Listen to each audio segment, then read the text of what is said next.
Let's try that again. What's going on, Cancer? I salute the divinity in you, and welcome to the Chariot Friends. I had to remember what channel I was on. Justin here, and how you feeling? Are you feeling invigorated, feeling optimistic? The moon's in Sagittarius. I love the moon in Sag. Let's just start there. And I think that there is something interesting. I remember reading something about how the moon does well in Jupiterian signs, Sagittarius and Pisces as well, just because Jupiter's also exalted in Cancer, which I'm looking forward to that. As especially where Jupiter's been going through my 12th house, I think that's going to be a very insightful period of time. Jupiter's going to be doing some really cool stuff in my chart, but we'll talk about more about Big Papa here in a moment and the moon. But first off, if you are new here, again, my name is Justin. And know that when you're coming across this video, you're in sync with the moon, and she loves that. But this is also a place for if you happen to have, I'm going to move this a little bit, Cancer in your placements, Sun, Moon, Rising, maybe Jupiter, wherever. This one's for you. I actually just met someone with Jupiter and Cancer. It's pretty cool.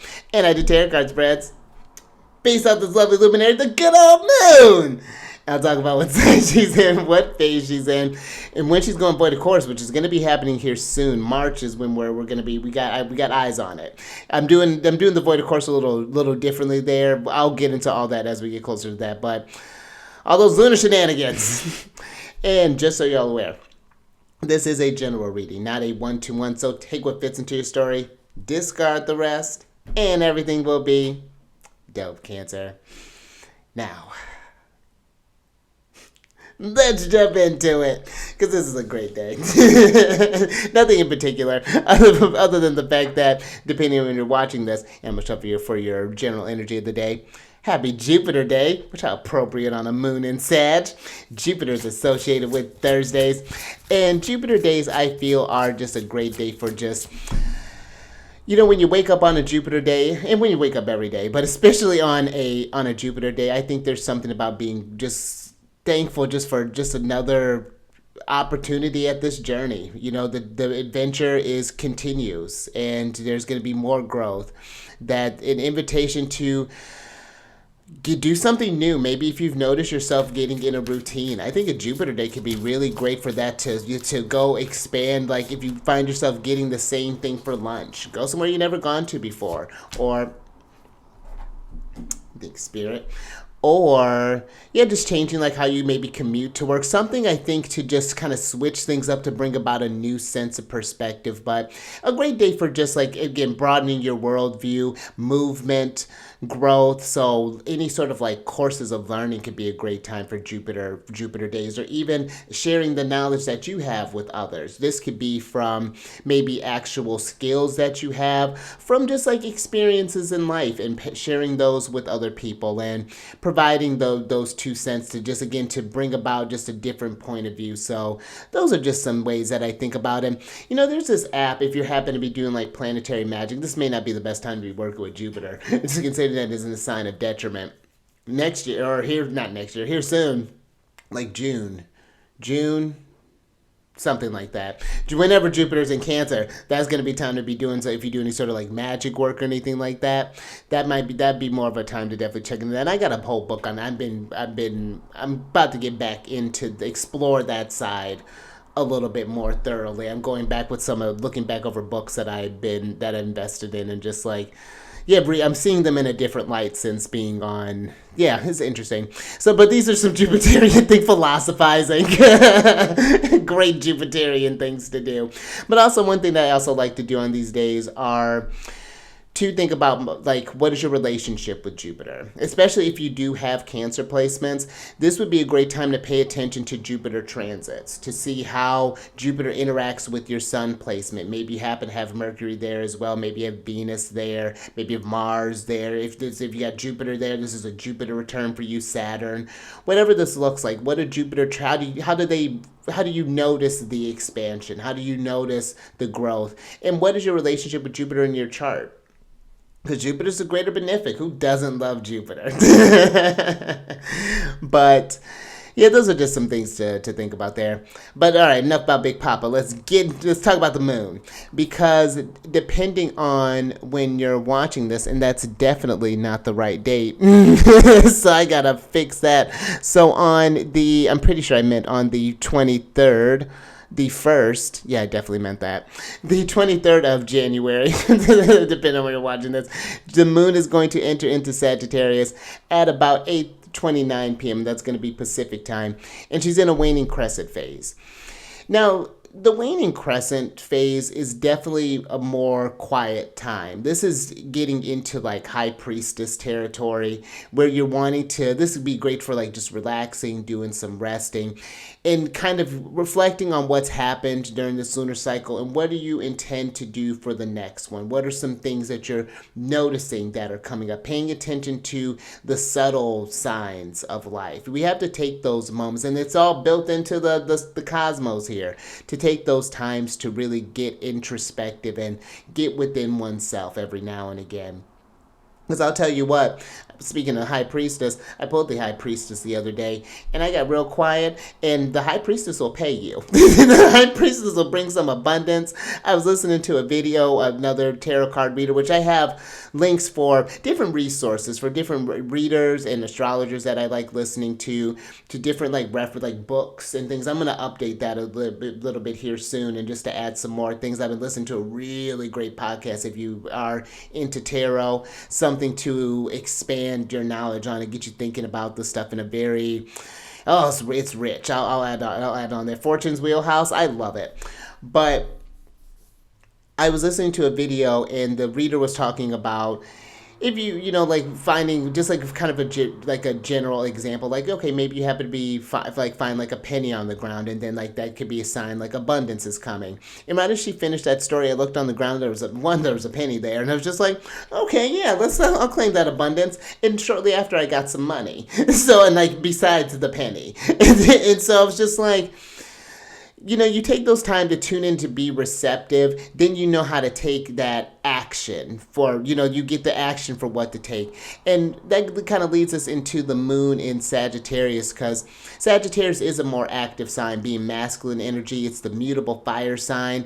And being that Sag is one of the signs ruled by Big Papa, Sag has this way of getting the fire moving. The fire signs just have that way of just getting the, really tapping into that will, that sense of spirit, that creation, that need to be prolific. There's something there with the fire signs, and I feel like a moon, and I think that a moon in Sagittarius has this way of helping us move through any sort of emotions, especially, you know, coming out of like from a moon in Scorpio, if you've been feeling kind of a bit. This helps the moon kind of burn that off some, kind of change, like, okay, now that because then afterwards she's going to go into her sign of detriment, into Capricorn. But it gives her a chance to get kind of centered, like, all right, this is what I learned from Scorpio. I want to go this way to build this thing once we get into Capricorn. And like Sag is just a nice bridge of a potential time, I feel like, the moon in Sagittarius, for inspiration. You know, anything that can,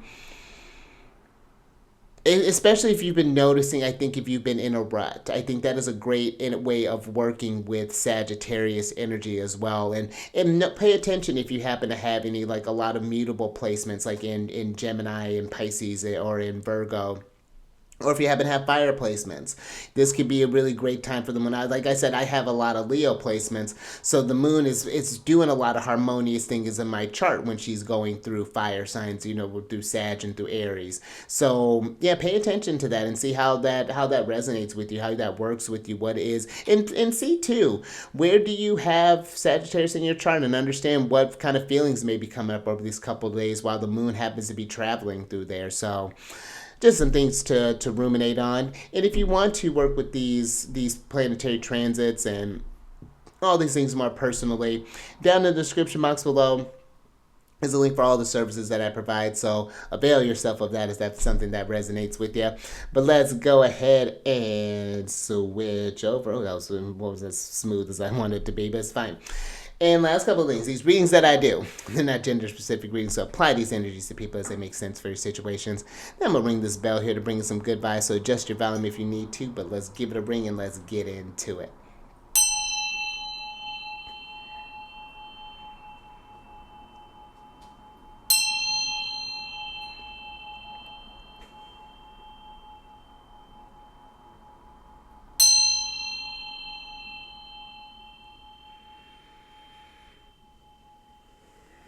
All right. There's something about this time of day. The sun's peeking through the window just right. I'm with it. Let's see what's going on with your general energy. Oh, I'm with it. Look at you crossing that finish line. You got the card of achievement here for your general energy. And this is a card of completion and reward. And that's very interesting too, considering that this is the 16th card is tower energy.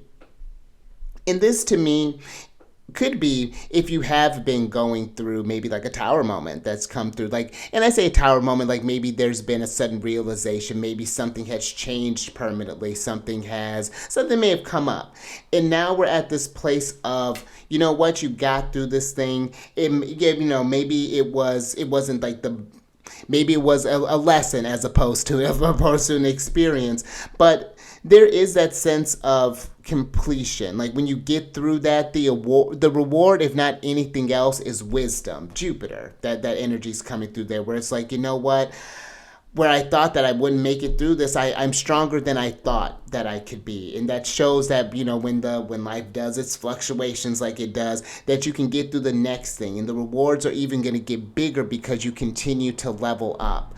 There was something I remember reading that was talking about the relationship between pain and growth. And that sometimes it requires that pain for growth to happen. And that may not be just like something is like painful, but that may be the pain of needing to make, I'm thinking of an example where back in like high school, there was this opportunity. My Japanese class was giving an offer to go to Japan, like to do an exchange thing for however long.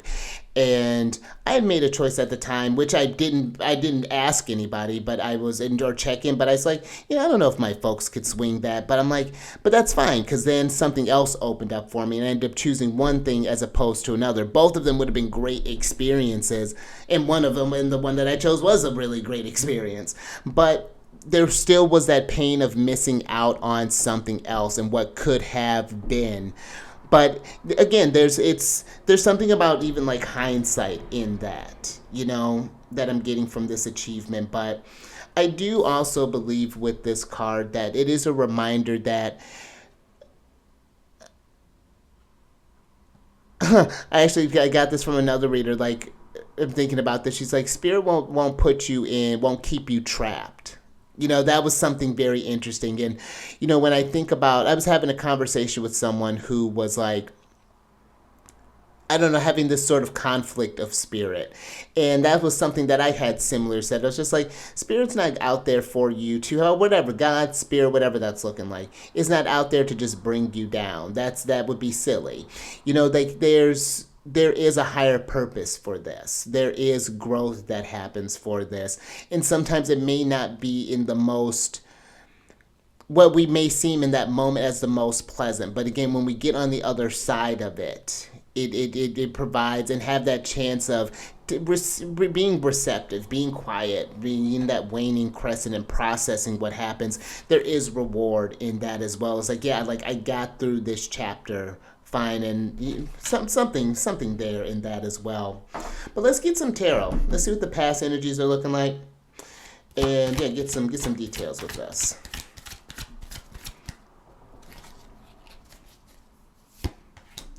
Nice. Okay, I'm with it. Spirit. So you got the Fool card here. It's the Journey of Air, and I feel this is giving me maybe we had started to start some kind of new beginning here, some sort of new chapter in life, and now we're maybe at this sort of evaluation phase right now, where it's just like, what have I gotten from this? That might be something to be maybe either you're asking yourself, or maybe even a question that is needed to be asked if you are feeling stuck or trapped in something like that. What has been the reward for this? What has been going on? Like, there's something in here that's a big kind of question mark that I think that's kind of going on there. Like, maybe there was a hope that things were going to go a certain way, and I think that there's something like a, not if you've, because I've been kind of wrestling with that, even like thinking about that as far as like when I hear people talk about, did I make the right choice? And I don't really think it's about necessarily if a choice is right or wrong per se. It's more so about, okay, I've made this decision, now what? You know, like, and I think that, I think when you get in that, whether this is right or is wrong, it stagnates you in a way that doesn't feel constructive, because the decision's already been made, whatever that decision was, and now we just need to figure out what's going to be the next state of action here. But I am also getting to, with this, a message, like a feeling of making this decision, and now you're maybe in the reward, feeling completed in this, and now maybe we're at a place of what is next. That's another thing that's kind of coming through there.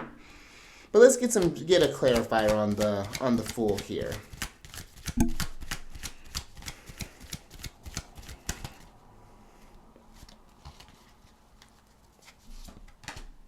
Ooh, thanks, Spirit.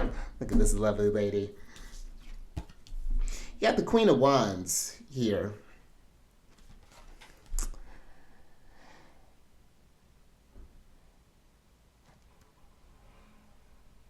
And to me, there's this question of, are you satisfied with the decisions that were made? Do you feel that this,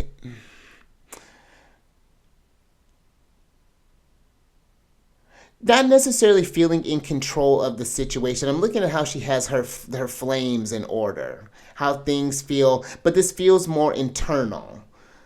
Do we feel that you feel content with the move that has been made? And I even think that if there was a decision that was made that doesn't feel like things are going in your favor, sometimes there's the silver lining in seeing what you don't want from a situation. You find out what you do want, and that want becomes clearer. You know, maybe there was, if you're noticing like a repeating theme, maybe there was a different view. Like, it might be a similar situation, but maybe there's like a different view, that like a different angle that it needed to be seen from in order to get a full picture of how to end something, is what I'm getting with the Queen of Wands here. But the Queen of Wands is one that, because I'm getting a bit of a hesitancy possibly, and the Queen of Wands is one that will journey into the unknown.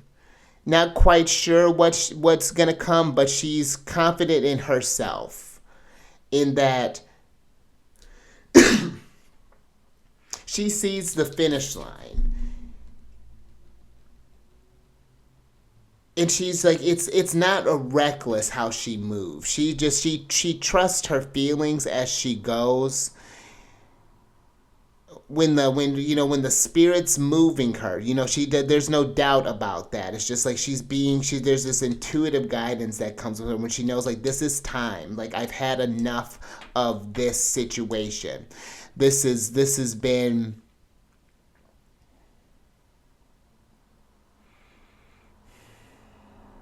just like overdone, or just like really just kind of filled up with something, like really kind of had just like at capacity.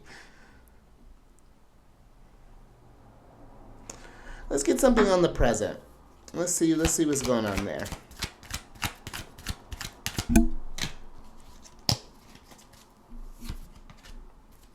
Page of Pentacles. Thanks, Spirit. So yeah, if you didn't catch that, you got the Page of Pentacles here. And I like the Page of Pentacles because this is this is really making some tangible steps. This is making something materialize. The Page of Pentacles, they're in the Stealth deck there, and then just in general, the Page of Pentacles is the earthly part of Earth. So just, I mean, just that thing again realized, that thing that is materialized. And I think that if there was a goal in the past at the Queen of Wands, like there's a need to take a leap here. And maybe if you're wondering if this was, I don't feel like a door has closed with this, even though this is popping up in the past. Maybe an opportunity presented itself, and this just could have just been like an idea to start something.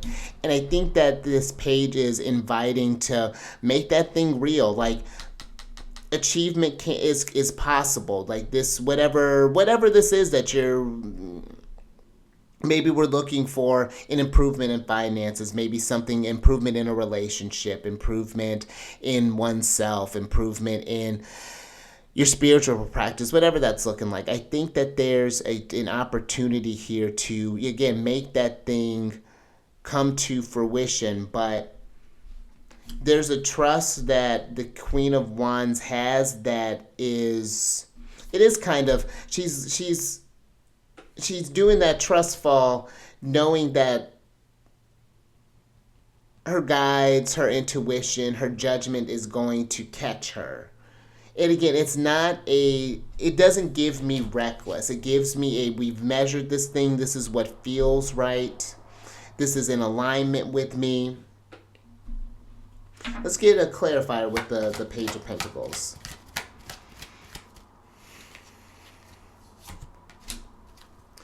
All right, Spirit.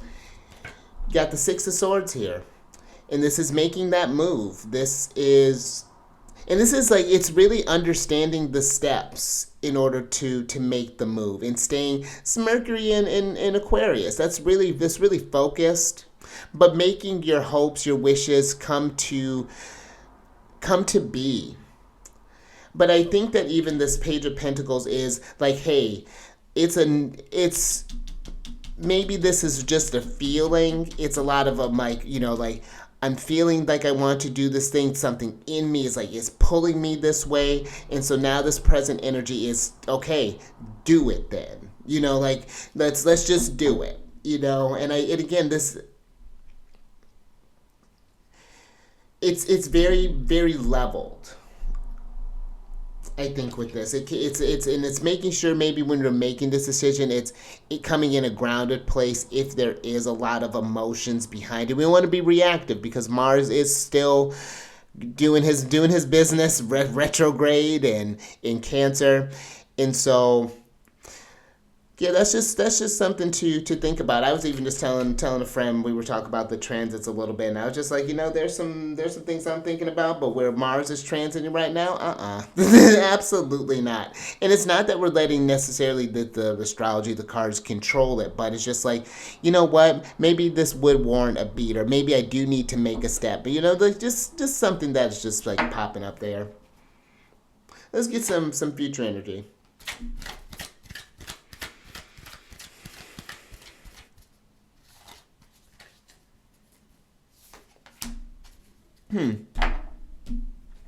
Spirit.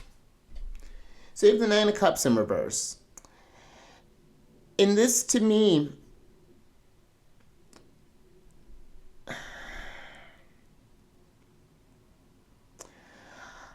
there will always be opportunities that will come up, but they do have window periods. I think that know that it's like when one door closes, another one will open, because it always does. But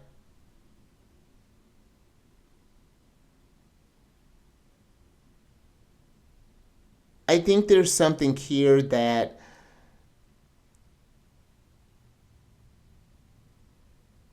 it's like, if I make this decision, how do I think I feel? Or if I make this decision or don't make this decision, how am I going to feel about it? And like really being honest with that. Because maybe with this Nine of Cups, like it may just not be ready for it. And that is fine.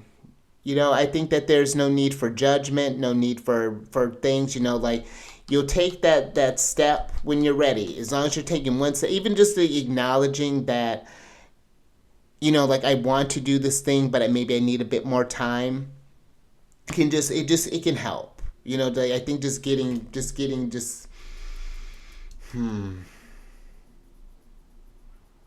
that, and I think itself is just, it makes things feel less like random. I'm thinking like it doesn't. Let me get a little clarifier with this Nine of Cups.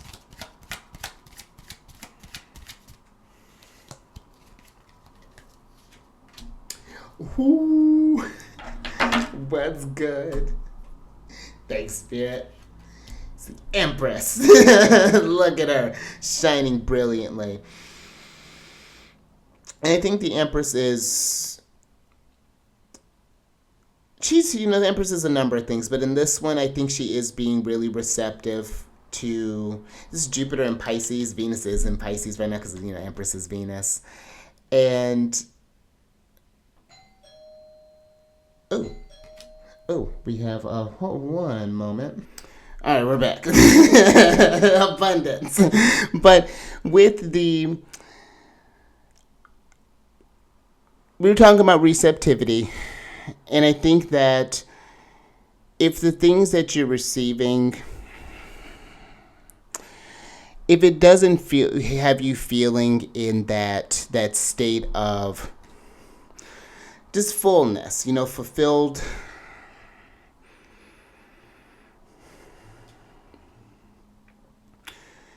the Empress isn't just passive. I think that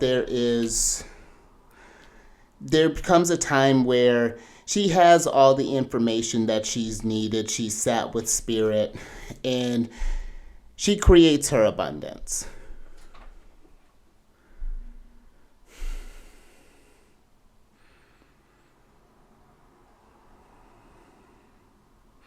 And there's even something there, I'm even getting a little bit to that of just like knowing that you deserve that happiness that you've been searching for, in that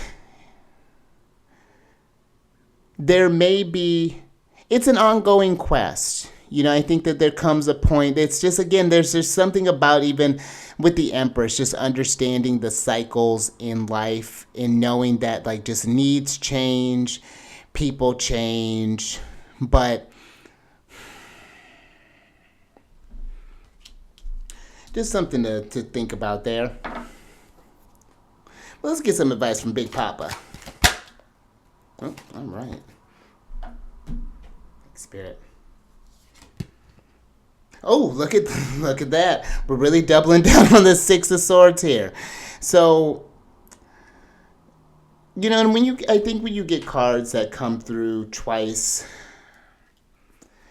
the advice I think that it's making that steps towards like this. There's something here about a new chapter that's starting up. You've either gotten we've completed a stage here, and now it's like there's a stage of like something's coming up next, and not like another tower. It's just like I feel like there's more so. It's a questioning of what the next moves are, kind of like how we do into the lunar cycles. It's like, okay, we're wrapping up a chapter here in this period of time in the Capricorn lunar cycle. So what's the Aquarius lunation about to look like? What growth is getting ready to come into this thing?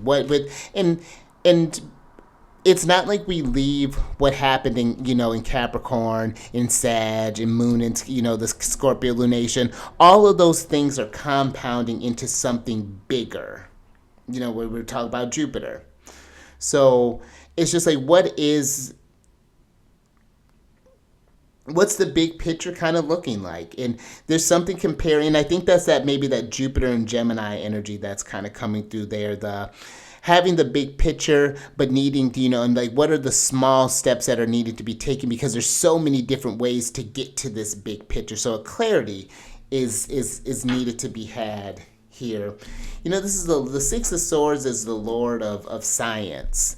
And I think that there comes down to like understanding the formula behind it, the combinations that are needed to be had in order to make this thing come together. That Page of Pentacles energy. So let's get it clarified with this Six of Swords. Thanks, Spirit. Oh. It's not like it's like a little funny. So I may have fibbed a little bit. And so when I said it wasn't like a tower, it might actually be the tower. Thanks, Spirit. Let's switch over. Yikes. So make me look bad. So with this tower,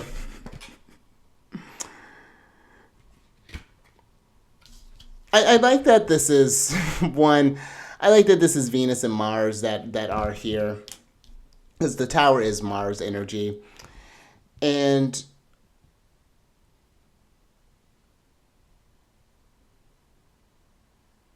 I do get something with the tower, because the Six of Swords does give a lot of moving on energy. It's even journey through water. But I'm getting almost that energy of, or that definition is like not just like physical water, but sometimes maybe in like the emotional waters as well. And considering that this is an air card, maybe even understanding what that is. But there is something about where I think that if a choice isn't made, where things start getting out of hand in a way. But it's like if you don't, let's say for example, if you, okay, if you have like a toothache, for example, and you just try to ignore it, or just do some like band-aid type things, if we keep putting it off and putting it off and putting it off, eventually it turns into something else, and then it becomes more serious. And so I think that there's just something here about like not letting something get out of hand. It's not something that you're not aware of either, I think, with this tower. It's something that maybe you have eyes on it, but not really realizing what sort of things are brewing up. This tower is doing a lot. This tower is doing a whole lot. But the thing about Mars and the thing about the tower that I think I've mentioned on this channel before is that Mars is the only planet that is in all of his strengths. You got a Mars in Scorpio card, a Mars in Aries card, and a Mars in Capricorn card. So Mars is ultimately, out of all the planets here, is thriving in the tarot. And I think that there's, with the tower, that sometimes that change is inevitable, but it doesn't have to be something that happens to us. It can be happening for us. So I think that's just something to keep in mind of as well, if that's something that resonates with you. And even there will be whatever towers come through, there's always a reward. There's something in there that you're getting, and most of the time it takes that reflection, that hindsight, to find that little nugget of wisdom. But I'm gonna leave that there. Something to think about. But if you like that, if anything resonated with you, give it a thumbs up. And share this if you know somebody who would get some wisdom from this. And to subscribe there, you Empress. Hit that bell button to get notified on all these videos each day. And then I'm going to draw for your surprise card here. But, okay, that was easy. But if you want to know what's going on with the other planets, Venus, Mars, and the rest of them, down in the description box below is a link for my other video, or my other channel, Alchemist 8, where I do videos weekly talking about the different transits. And I've gotten back on track. I actually just did a Mars video not too long ago, Mars and Cancer. But I'm getting back on doing the planetary placement videos as well. So those I kind of release just kind of sporadically. So definitely check that out. You might find your placement, leave some comments down there, talk about how you've been experienced that specific thing. But yes, that's all down there for you. But let's get into your general energy of the day, or general energy, your surprise card here, which is the Inner Freedom card. And this to me, one, this is like the death card energy, and there's this freedom.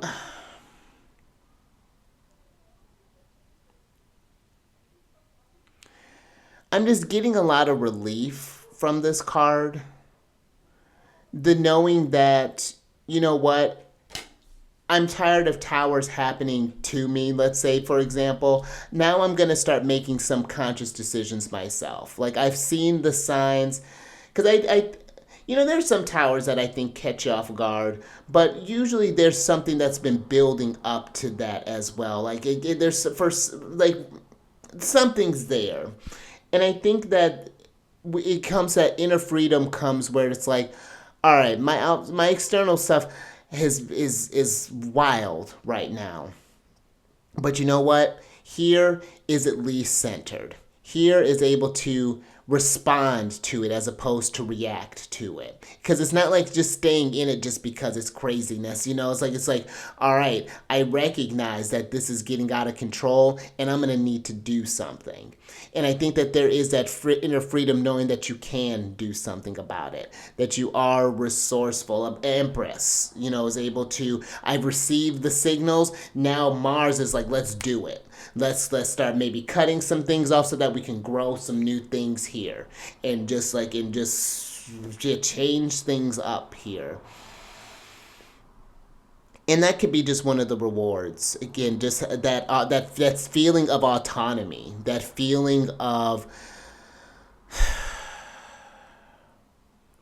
like knowing that you got the reins in this, like just yeah, this like real kind of chariot energy. I is what I'm getting with that. Even in that Six of Swords, yeah, that's very, very fascinating. But I think I'm gonna leave that there. Something to meditate on. But until next time, keep eyes on that moon. You raise that vibration to the roof, and I will catch you on the next one. I hope I got these dates right. Sunday.